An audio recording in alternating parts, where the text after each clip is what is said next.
for this. This is No, it's fine. It's just a repetition for me. It's yeah. That is true. That's true. That is true. Ouais. Okay, we should be going live now. Yes. Okay.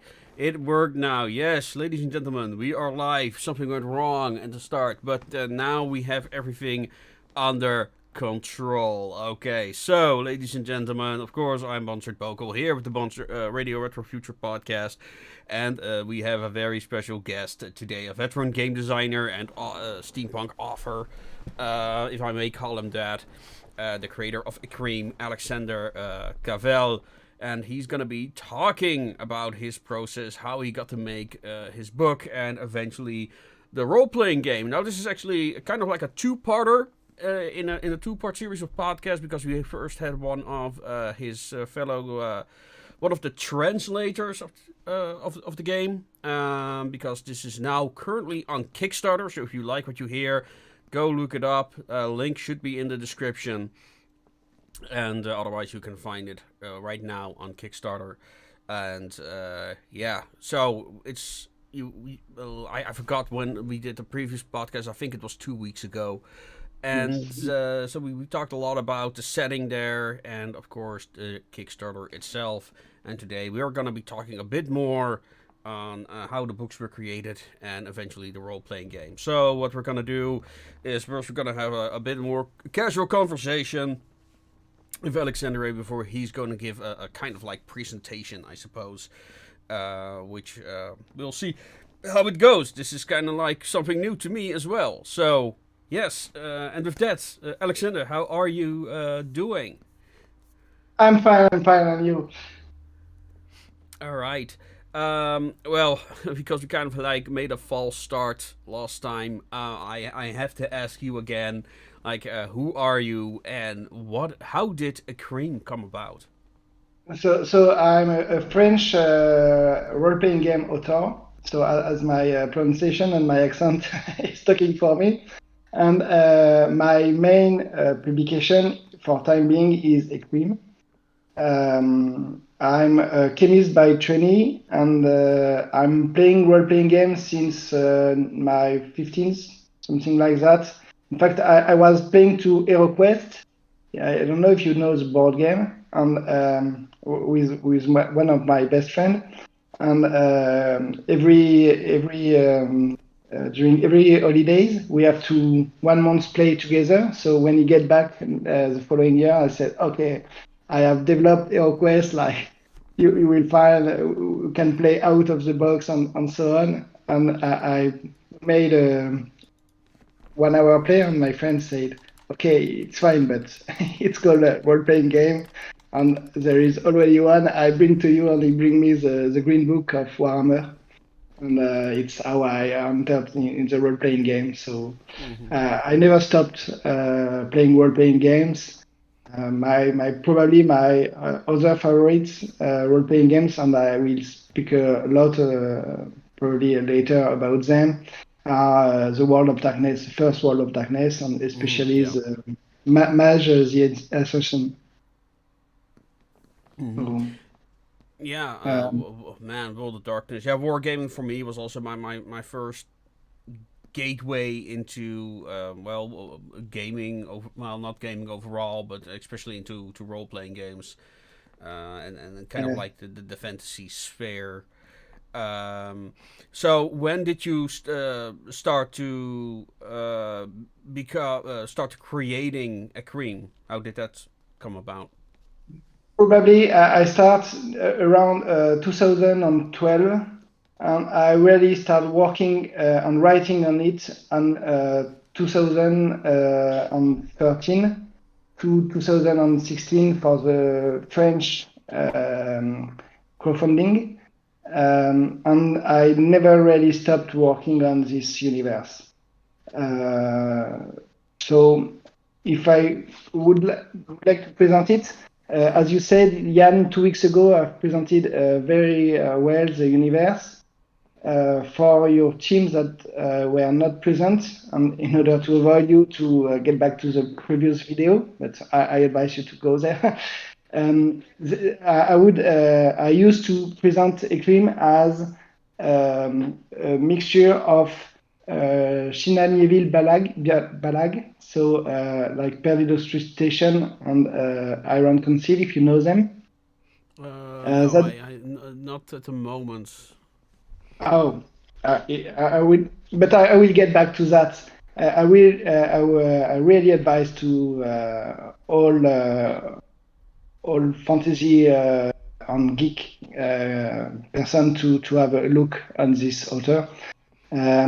And I would say it's a Shanameville universe, but written by Robin Hobb, so the Assassin's Quest. If you don't know Yeah, her, Robin Hobb, I know of name. I never read her works. I love her work so much. But I will also get back to that. So I used to say that if you know them, it's really easy, and you already understand what is Écreme. For a longer explanation, I used to say Écreme is a universe where Écreme, so it's an acidic liquid that get rid of all vegetation and spread all over the world and destroy nearly everything and force humankind to get in big cities. In those cities, human thought that Écreme was due to progress and technique, and they forced all people to stop all invention and stop any progress. So the world is stuck in the 20th Industrial Revolution-esque era. Yeah. exactly. And all the world is very crafted in several things. So there is a high administrative proportion of control for population. It's a kind of urban also world, because there are cities and you have nearly nothing between cities. There is only huge bridges that are called travers, where all the rubbish and all rejected persons used to live, like siege lord with a kind of feudal world that are forbidden in cities and used to fight for progress and so on. So I made a small presentation if you want me to get back to the story of the game and how I write it. To be honest, you are already everything. I also used to say Écreme is a world of secret, but if you are not fed up, if you understand all my pronunciation, I can give you some clue on the subject with high spoiler information. But I used to say that Écreme has been based on my will to have a world that evolves with people. So there is so many role-playing games that it was difficult for me to play to them all. So I read lots of them. I would like to involve myself, and I have less and less time. So I wanted to have a role-playing game that can evolve during campaign. Right. So it's really designed like a World of Darkness game. And the best example, again, it's closer than Mage, the Ascension, and the Changeling, but the best example is Vampire, the Masquerade. Like you are a normal human in this strange world, and you know that there is some paranormal activities and so on. So you have to discover them. So it's the first step of the game. The second step of the game is you became a kind of vampire in this world. And like any vampire, you have to know what was true and what was false. like if I put my hand in the sun, do I see myself in a mirror, and so on. Yeah. Of course, it's not vampire, but you have all the information. So it's the second step of the play. Then you have, like in every World of Darkness, some clans, some sects, and so on that used to handle differently the secret of Écreme, and you have to struggle between them all, like all World of Darkness, and then you discover like the GNR or the apocalypse for werewolf, and then you have to fight against that. So my will was to find a way to make the universe evolve as long as people discover the secrets. So it means that with game design, the rules for the game has to evolve also. So you don't have exactly the same feeling in play during the several steps of the game. It's what I wanted to do, and it's easier on games such as Écreme because the universe is not well known, so you can start from scratch with players. Like I played, I always said I'm playing lots of Warhammer, but I'm also playing lots of with Call of Cthulhu. And in Call of Cthulhu, I always hate playing with people and that said, okay, it's a shoggoth, put some water and we will find. And you know, when you know the lore, there is a part of the discovery and the pleasure to discover that is lost. And really, I wanted to provide all those information within time. So it's really how the game was designed, like scales from several steps to steps, and that's also why I did not manage to have a real Warhammer book, because initially I wanted to have the same book as the green one. For me, the best role-playing game I ever read is again the Warhammer First Edition, the green book. I know that one. Yeah.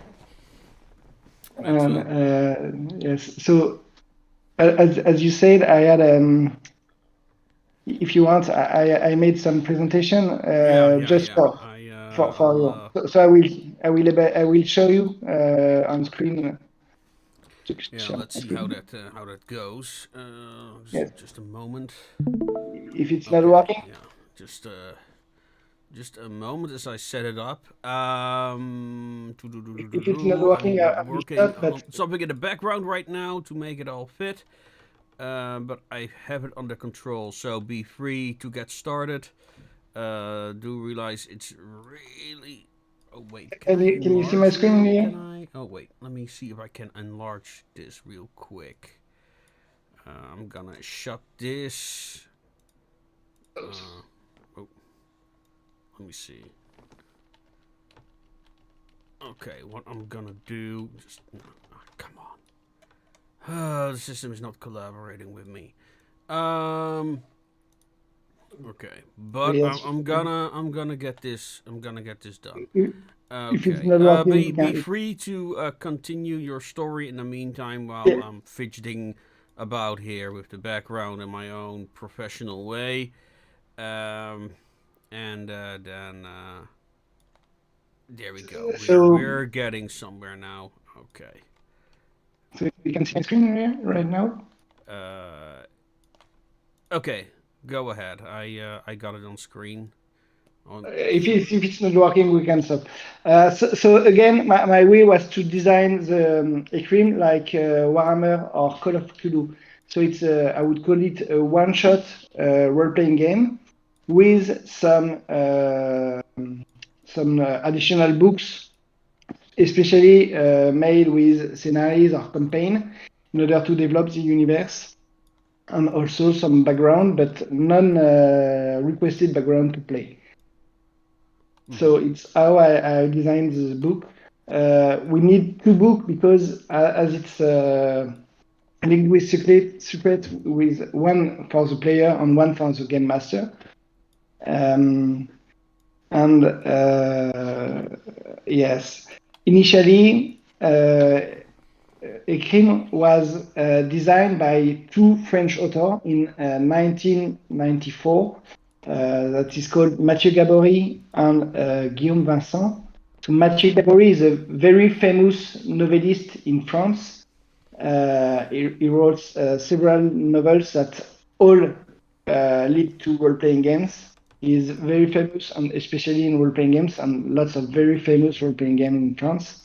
Écreme was his first one, and he stopped because the editor closed. The success was it was a critical success, so all press and all professional of role-playing games loved the game, but the public didn't play too much to Écreme.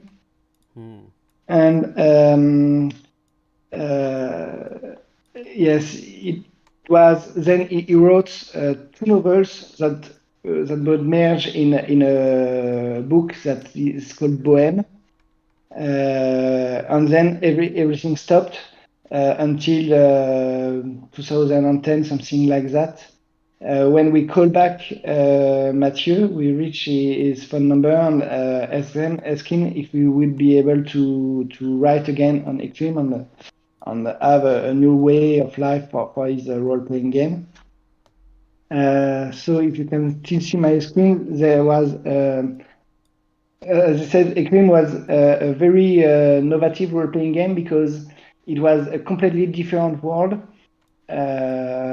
with, unfortunately, low quality of illustration and not so much development. I used to say that Écreme is around 50,000 signs. So for writers or beginning of writers, a sign, a page, a full page is around 4,000 signs. So it was about 15, 20 pages of word that was written in the universe. And with this material, we have started to work. So I have a few illustrations here. As I said, the illustrations were not so good, and the universe was really linked to a comic book that is called The Bridge in the Mud. So it's close to Écreme, but there is some mud that recovers the world and forced humankind to get back to early development of his history. Yeah. And what was that comic called? Bridge of? The French word, the French name is Pont dans la vase, so it's a bridge in the mud. Okay, if you could type it out for me in the chat, then I can look it up Of course. later. I will provide it to you, and you can see my screen. There is some picture on it. Mm-hmm. But again, as Écreme, the Bridge in the Mud didn't work, so it was a comic, but it stopped rapidly, and we never had the end of the story. Based on that, I called a drawer that had a very good steampunk pictures that is called Rémi Le Capon or Remton, and asked him to if he wanted to work with us. He said yes, and he provided us with the first visual of Écreme. And we definitely say, okay, we will get to this kind of universe with much more steampunk, a bigger city, and so on, with more progress and more oppressive city. So we get from a post-Napoleonian universe to a kind of Brazil universe. That. And Yeah, the movie. I assume you mean. excuse Uh, me? did you mean the movie Brazil? Yes, exactly. The Yeah, movie yeah, yeah. Brazil. Brazil or Dark City are two very in-depth inspiration for me on Écreme. Yes, and also since we asked Mathieu Gabory the right to work on his universe, we said, okay, but can we change some things? At the beginning, he said yes, and after the third time we asked him, can we change that also? He said, okay, here is the key of my house. Do what you want. So we keep the walls, but we rearrange everything inside. We worked for the universe on what I believe is steampunk. So if I get back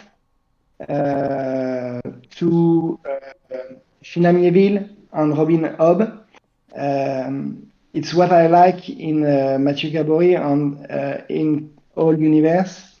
So Mathieu Gabory and Chinamiéville have very visual imagination. So everything, when you read that, you already imagine what is happening, and it's not feelings and so on, but yes, everything is visual.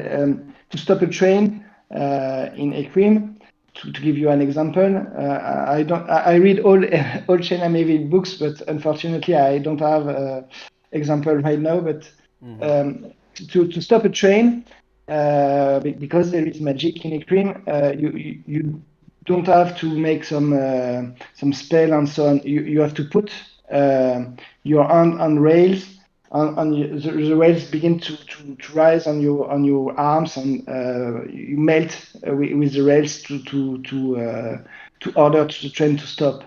Then you breathe some smoke of the train and so on. So you begin to become the train. And everything is like that. So we really focus on this particular point. And why I said Robin Hobb, because Robin Hobb is really focusing on two things in a book, or according to me. First is feeling of all characters, and the second point is she has lots of heroes, but heroes will suffer much more like all others. It's not like Indiana Jones or so on that never had any issue.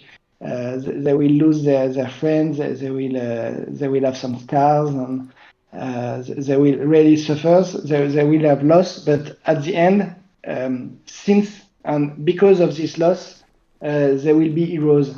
It's like it's close, but it's slightly different because it's really lost. But it's close to a Game of Thrones when James Lannister lost his hand and he changed his character and evolved. I really wanted to have that kind of things in the game. Right, right, right.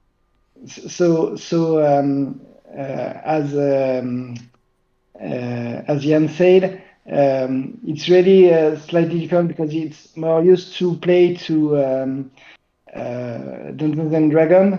As I said, I'm coming from Warhammer, so it's you're in the mud and, Yeah, it's a and bit you have some different. stars.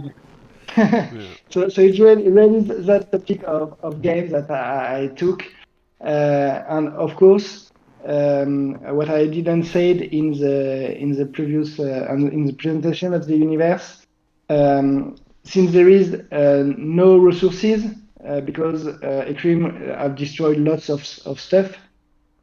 Everything is to sell, and especially human man or female are just goods to be sold, and you can dispose of. So it was really that other point that I took. So feelings, visual imagination, and also I was working on steampunk point.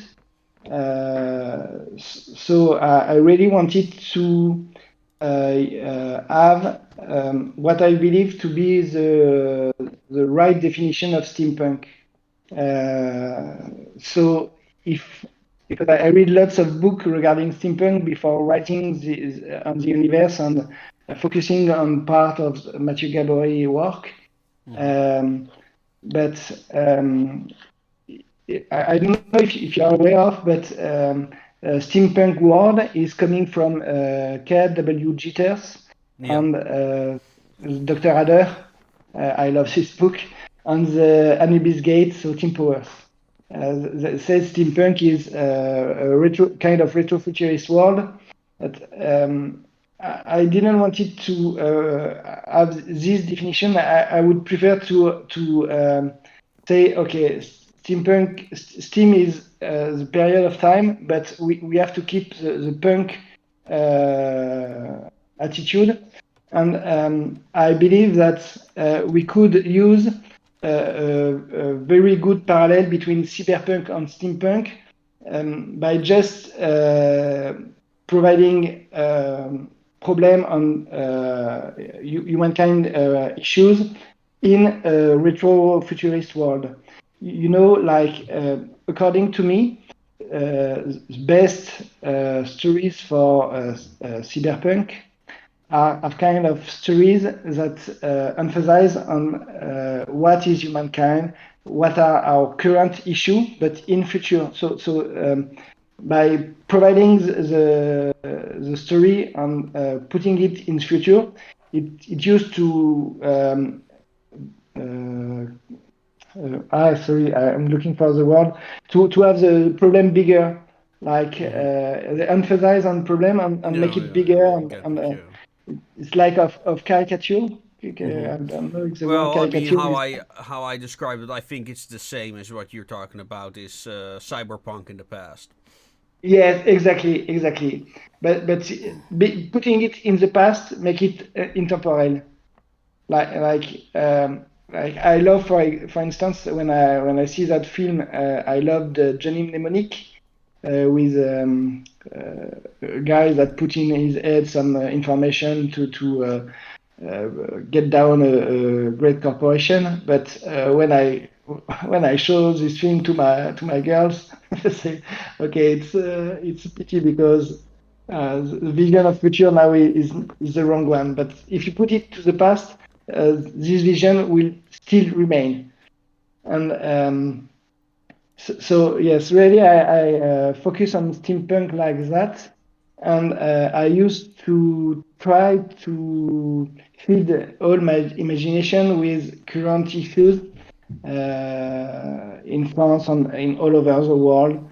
Like for instance, when I was writing the game in France, there was some troubles regarding the gay.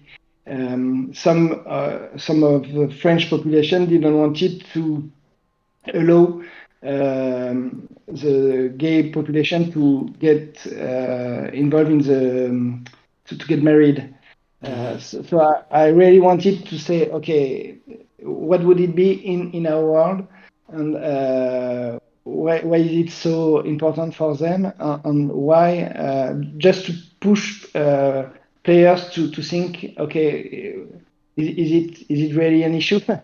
Why are you making some manifestation for that, and so on? So again, like the strikes we had in France, again, feed my imagination to develop my universe. Well, we've got a related chat right now from Jameson Hutchins. Lots of history documentaries are useful, as is studying trade, politics, and mindset of societies of the age. Then look at how steampunks can alter it, not alter it with implementation. Yeah, a matter of fact, my upcoming video is kind of related to this topic as well, which is going to be about colonization in fiction. So yeah, that's coming. I recorded the audio today. I hope to get started with editing tomorrow. And yeah, that's gonna be a prelude to another video that I have in the works that is related to my own stories. But yeah, please continue. No, but it's like colonization and so on. So really, it's a way to push people to according to me, and especially the role-playing game, to push people to try some things and to discover some things that make them just think of what is going through this civilization. Like, for instance, in Écreme, there is no religion. But since there is no religion, people have to find some ways to understand things and so on. So, for instance, they do not understand all machines, so they just prey on machines, such as it was a living humankind and or living God, and they prey machines. They all believe that Traverse, so the huge bridge on the Écreme, is the face of God, and there is some hidden secret in the Traverse and so on. So there is really a kind of lore all about that, but linked to the religion of praying machine. It's used by the noble merchant that used to say, okay, there is machine, there is God, so just come in my plant and pray directly into your way you work. So yes, there is a kind of merge between your belief and your work, and all your life turn around what is your job. So yes, really, I try to want it. I wanted to put the emphasis really on all difficulties we had in the world, and Jan speak a little bit about that. But all cities have a very specific aspects of humanity.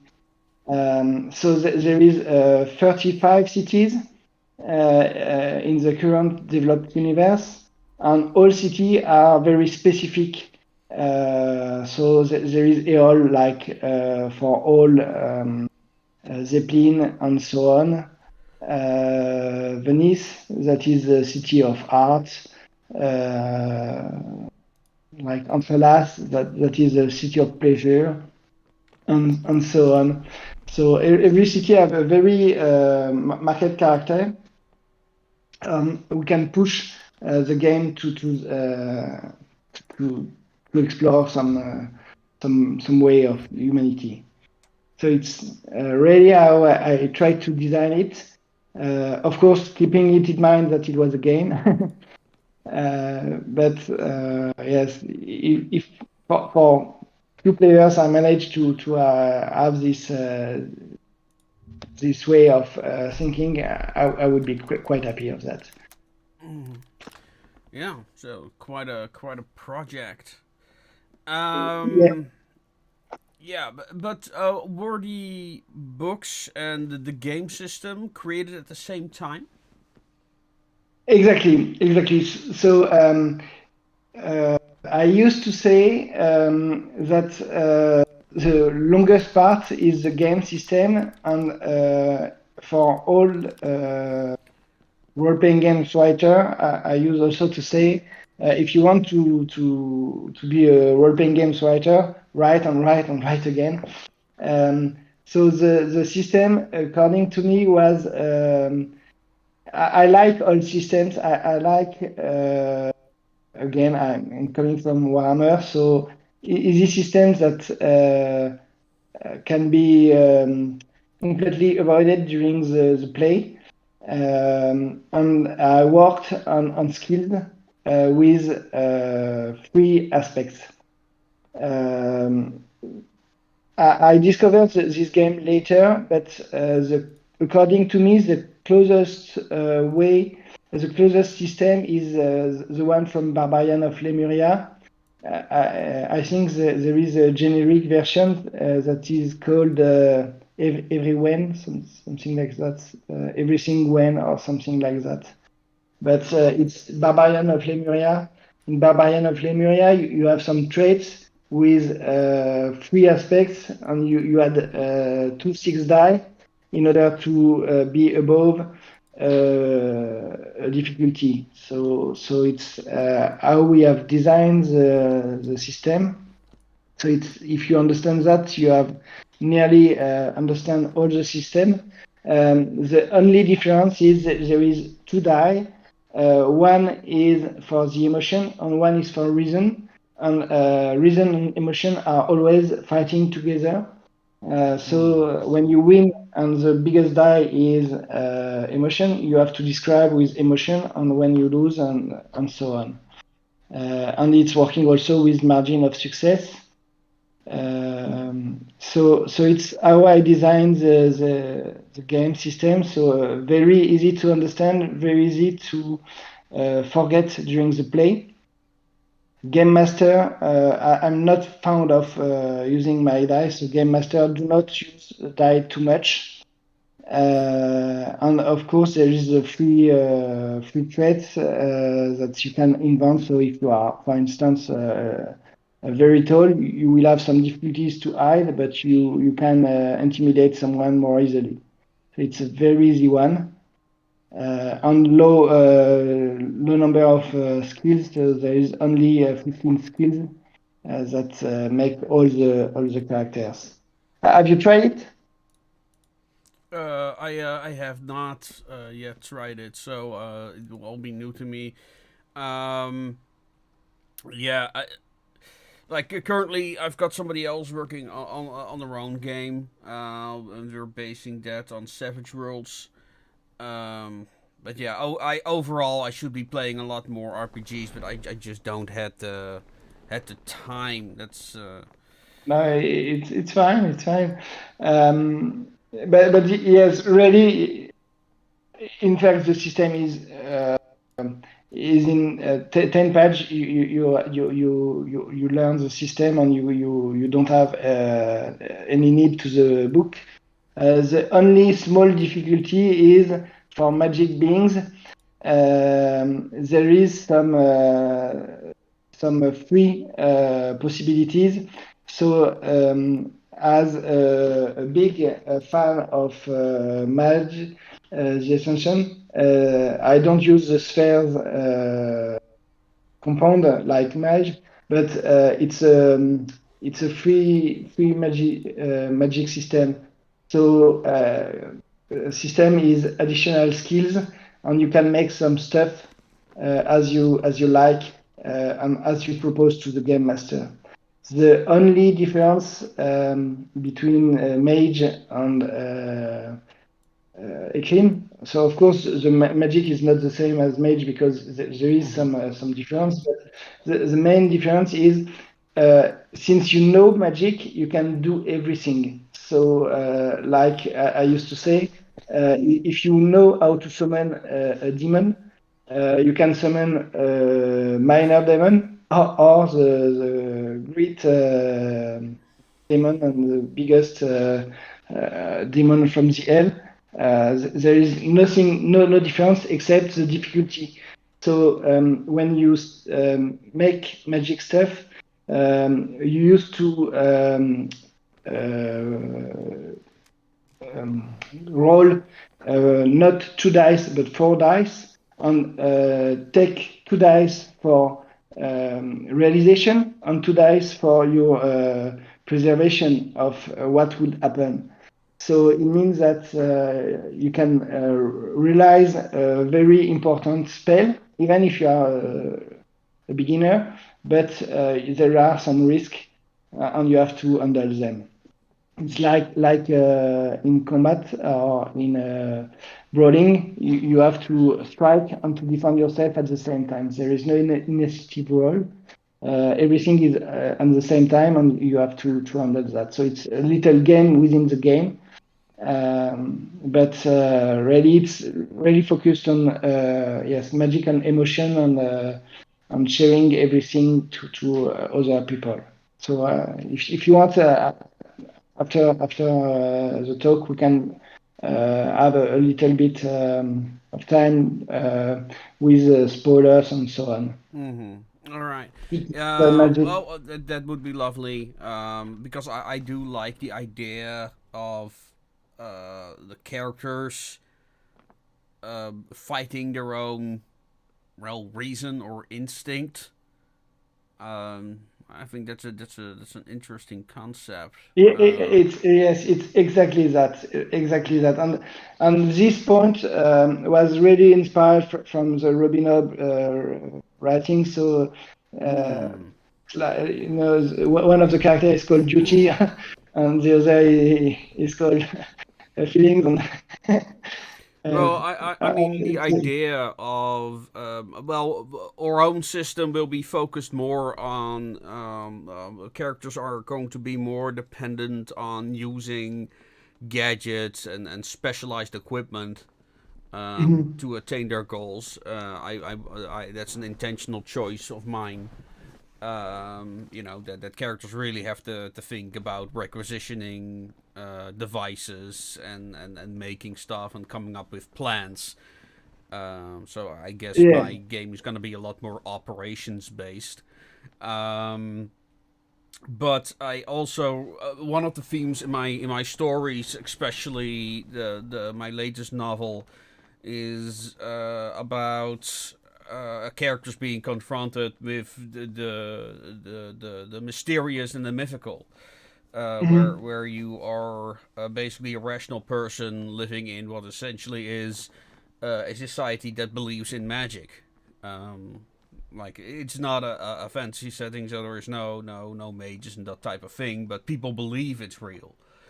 Um, and yes, and go ahead. yes, go ahead. No, but I was wanting, as I said, it's much more easy on the steampunk world to make it discover, and especially because it's an universe on your own. Because it's like I said in Call of Cthulhu, but in Warhammer, when there are some rat men, everybody knows that rat men doesn't exist, but everybody knows caverns, and you don't have the same effect when you say, okay, there is magic, but Well, but yeah, but I mean, in Warhammer, you have like actual mages who can cast fireballs, and exactly. my world in that regard is a lot more grounded.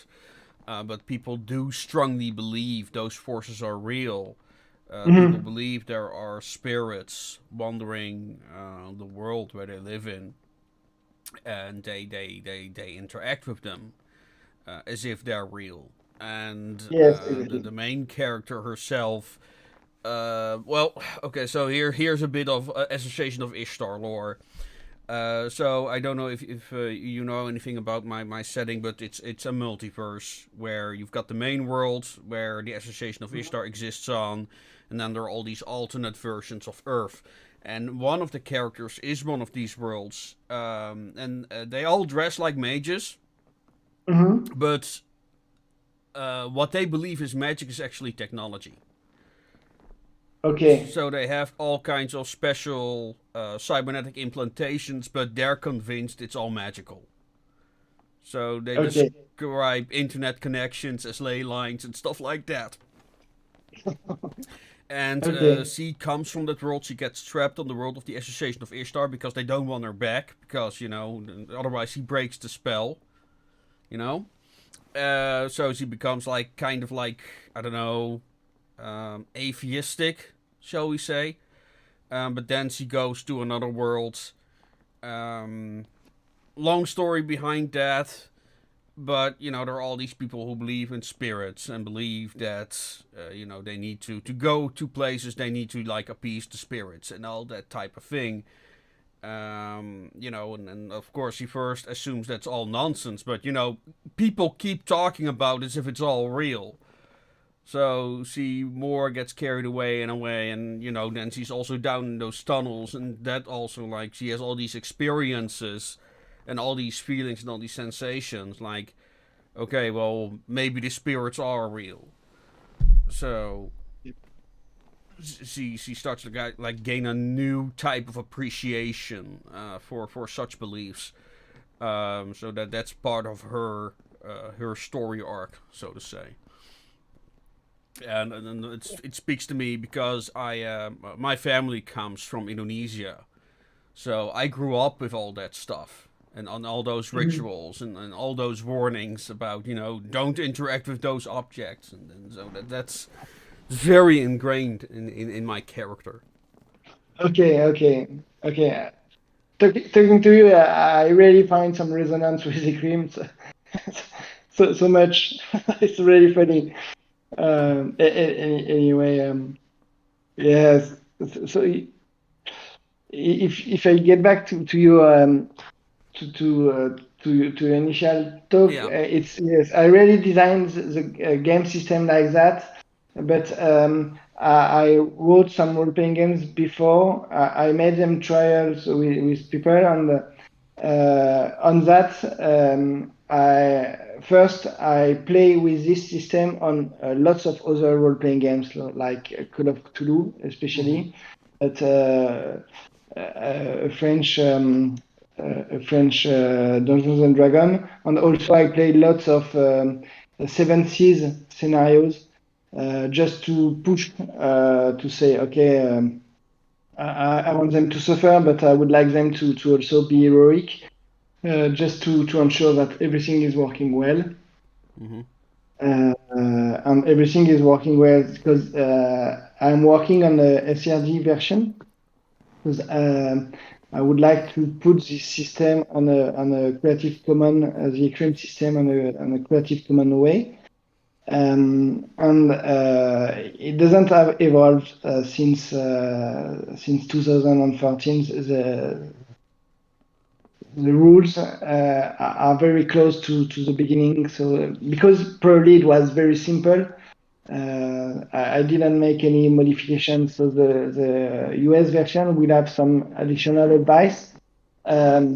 I work with Jan in order to focus on some questions that often get back to us, especially on all risk tests like magic and brawling, but also on a very important point that I forgot to tell you, because as I said, it's two 6 die with the value of skill against a difficulty plus traits. And there is margin of success, margin of failure, but the margin of success is limited by the skill. So it means that if you have 2 6, you are very lucky, you will manage the test. But if you have just 2 on skill, your margin of success will be limited by 2. You understand what I mean? So it means that the very skilled guy are much more powerful than the other one. So there is really a focus on experience and how to handle things. So it's how I designed this system. And again, I used to say, if you want to have a fight with another one, just please think it twice, because you might have some loss. And yes, it's not like Dungeons and Dragons. If you take a knife and so on, you will not have just a break and then go back with all your hit points. No. Yeah, that's one of my issues. That a lot of actions in particularly system like Dungeons and Dragons don't really have consequences. But then again, that's kind of like the point of Dungeons and Dragons. And we definitely want to go ourselves for more. You're vulnerable, and if you reach a certain, I don't know, reach a certain negative threshold, you get like permanent injuries or stuff like that. Yes, and as you said, consequence was the right word. Yes, I wanted to say, okay, everything, and again, it's like Robin Hood, all stuff you have as consequences. Even if you have to pursue the mission, you have some risk, and it's really funny because I was really afraid of having around the table because even if I said I'm coming from Warhammer combat and fighting some cults and so on, and even for Call of Cthulhu, the Warhammer of Call of Cthulhu, like, for me, are nearly the same game, but one in the 20s and one in the old world. But you are fighting for cults. There is cultists that you have to fight, and anyway, at the end, you will fight again as the great demon in Warhammer or the old god in Call of Cthulhu. So the fight is heart of the scenario. I didn't want it that for Écreme, and really around the table, I discovered a really completely different way to behave around the players. So when they are really angry and they want to fight, they think it twice and make some plans and so on to ensure that they will fight and they will have no consequences for them, or at least the lowest consequences for them. So yes, really it's a completely different way to play, and I really enjoy that.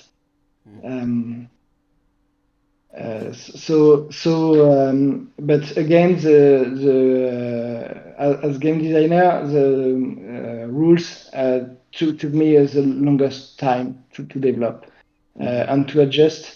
And I have to admit that since the beginning, I'm criticized Dungeons and Dragons, but I play lots in convention in order to test with other people and so on.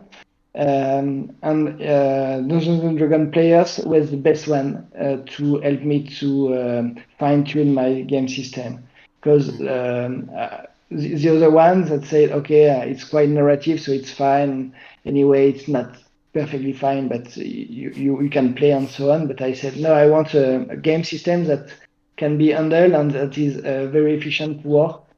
And with the Dungeons and Dragons players, they really gave me some feedbacks that were very very useful to adjust all the game. Yeah, And that's for me the play testing and making a system that feels enjoyable and not because that's when I play certain role playing games, the dice rolling seems to get in the way of the experience than actually contribute to it. So yeah, that's definitely something. But I just gonna blame my own game designer if things don't turn out well. So, but yeah. Well, I want to end it in a moment. So yeah, I'm looking forward to the stuff that you'll send me afterward. So is there some last thing you'd like to touch on before we end? oh yes, lots of. Oh. But yes, as I said, Écreme, like it is provided. So first, for the English edition, we took benefit from the mistake we made from the French edition. So in the French edition, we worked in a very big setting. Starting book like as I said for Warhammer, but with the campaign, and we remove it and provide it with a very easy scenario to enter in the universe. And I also already focused during the translation on lots of, as Ian said, on words and so on. So he made it more easy to handle for everybody. But also what I used to say in the French community is the universe is very rich, but please just discover the universe. So as we talked, you don't have to know everything of the universe. And people, when they play to Écreme with me, when they are new, I just have 10 minutes to explain the Écreme and so on. And then during the play, during the party, I describe some small touch of the universe to help them to discover.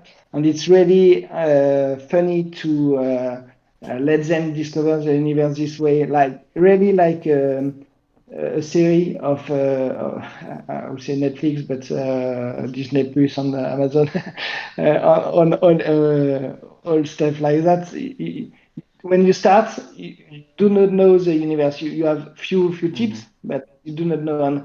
And discovering the universe is really a great part of the play, and really enjoying. And yes, for last word, depending on time we had, but as I promised you, I would propose to have some spoilers because selling a game with secrets is not always easy. So if you have other questions, we can discuss, and then probably if you have some spoiler alert. Well, I already there's already a lot in there for me to sink in. But maybe we can. I want to do more streams in the future on game development. So maybe we can continue the conversation then, if you enjoy that. Oh yes, of course. All And right. of course, I think that if might there's be people. better then. Let's see. I don't really have questions now. I do have some ideas. I now want to communicate with my own game designer, who I have to. I hope to have him back on the show soon as well. I do have somebody, a countryman of you, to shout out. Alex Alice. I'm not sure. Are you familiar? Oh, I cannot show you his stuff right now. Are you familiar with him, Alex Alice? Yes, Yeah, so yes. I got his Kickstarter stuff in today, and well, my viewers can see it. And it has some amazing material in there as well. So I'm very happy. I'm gonna probably do a separate unboxing video on it, because he has done Mhm. amazing work on this Yes. Kickstarter. I'm definitely gonna steal some ideas for my own Kickstarter as well. I do have a quick announcement for the people who want to support me on Kickstarter in hopefully a month or so. We're working on trading cards for the stretch goals, and so I'm really enthusiastic about that idea. I recently finished the backside of the cards, so yeah, that's something that I'm really looking forward to. And also, as I said, I'm working on a video. For those who want to support either Écreme on Kickstarter or follow my stuff, both links are in the video description for you guys to check out. With that said, Alaxndre, we like to end all the podcasts with some words of wisdom from our guest. So do you have a quick word? Yes, no, no. I have lots of, but really, thank you for this invitation. If we want to talk to game design and how to work on things, I would be glad to discuss after on any Awesome. time. Um, just I have a question for all your auditors on the community. It's how to share and to spread the information, because in France the Facebook réseau and role-playing game world is very small, but it seems that the US and English market is working completely differently, and except from help like yours and so on, we do not manage to spread all information. So if there are some advice and some clues to help us to speak about Écreme, I would love it. Gotcha. So, folks, please share Kickstarter links around. Overall, if you have creators you enjoy on places like Kickstarter, please share them around, especially for steampunk, because steampunk does not get much attention on social media overall, and in the groups where you can post steampunk, it often gets buried by just ordinary convention photos or AI artwork. So yeah, and this is an overall community thing that original artists who sell their books, Kickstarters, whatever, needs to be shared around a lot more. So yeah, and of course you can find me about on every platform. Where's the best place for people to find your work? My it's Facebook. It's Écreme. I will provide it to you Okay. in English, but in French, of course, there is lots of shit. But yes, and last, I would say wisdom word. If you have time, and if you like steampunk, I really advise you to read Shinamieville books. So Perdido Station, Iron Conceal, and the Scars. But all the book of China Mayville have been are wonderful. To be honest, it's a very very talented author. It's kind of fantasy and steampunk. So the Balag world is a kind of like garbage world. I really love that, and there is social struggles that feeds me again for Écreme. And again, if you are less familiar with Chenemeville and you want to read very good stories, I also advise you to read Robin Hobb work. I love that. And if one day there is a role-playing game on Robin Hobb or Chenemeville work, I would really love to have them, or even to work on them, because both universe and both authors are so talented. So yes, if you have time, those two authors just have a quick read on their books, and I promise you will not you will not let them, and you will read everything. All right. And with that said, ladies and gentlemen, well, I already shilled my stuff, of course. You can find the Association of Ishtar stuff everywhere as well. Currently working together with a new artist, so I'm really looking forward to that, which is going to be about a French penal legion. So, gonna be well, I'm working on the Casket Girls, which is actually based on a French phenomena from the 19th century related to Devil's Island. Okay. So that's one of the upcoming books, and I'm doing that with a new illustrator, so my current one can focus on the comics and some other projects that we still have got going on.